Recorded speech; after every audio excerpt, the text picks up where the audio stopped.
Një ngjarje e rëndë është regjistruar mbrëmjen e së njëjtës në Lezhë, konkretisht në fshatin Plan, në rrethana të paqarta është vrarë armëzjarri shtetësi Gjovalin Prendi, 64 vjeç, banues në Plan Lezhë.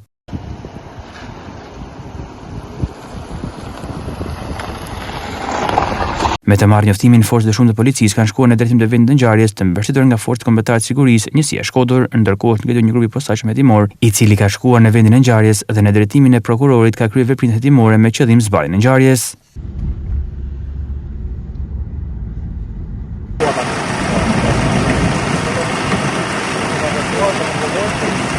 Sipas burimeve personat që qelluan mbi 64 vjeçarin, mendohet se ishin më shumë se 2 dhe kanë lëvizur me një Mercedes. Bashkë me viktimen ndodhet një person tjetër që nuk është prekur nga plumbat. Mjeti është afruar nga hyrja kryesore dhe nga dera ka qelluar në drejtim të tavolinës ku ndodhet 64 vjeçari. Ndërkohë këtë premte, një automjet i djegur është gjetur në afërsitë e fshatit Fushgjorm dhe dyshohet se është përdorur në atentatin e mbrëmjes së së njëjtës.